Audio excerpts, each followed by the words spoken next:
এক নাম্বার নেককার স্ত্রী বুঝবেন কিভাবে?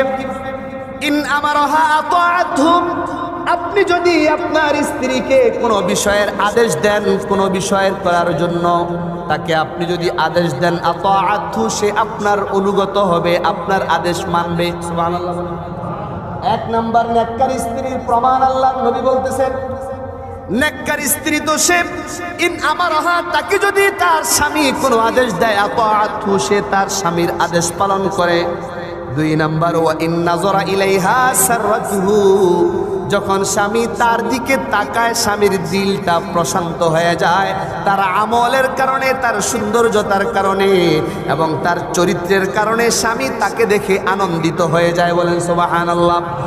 তিন নাম্বার, ওয়া ইন আকসামা আলাইহা আবাররাতুহু, যখন স্বামী তার নিকটে তার জন্য কোনো কসম খায়, সে তার স্বামীর কসমকে পরিপূর্ণ করে, অর্থাৎ স্বামীর মনোবাসনাকে পূরণ করে।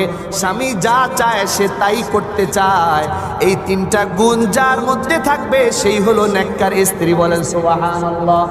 চার নাম্বার আরেকটা বড় গুণ নবী বলেছেন, ওয়া ইন গাবা আনহা নাসাহাতু ফি নাফসিহা ওয়া মালিহা, নেককার স্ত্রীর অন্যতম একটা আলামত হলো, একটা নিদর্শন হলো, যে স্ত্রীর স্বামী যখন ঘরে থাকবে না, অনুপস্থিত থাকবে, কোথাও চলে যাবে, চলে যাওয়ার পরে সে নিজের সতীত্বকে রক্ষা করবে এবং স্বামীর সম্পদের অপব্যবহার করবে না, স্বামীর সম্পদকে রক্ষা করবে, নিজের সতীত্বকে পরপুরুষের মাঝে বিলিয়ে দিবে না।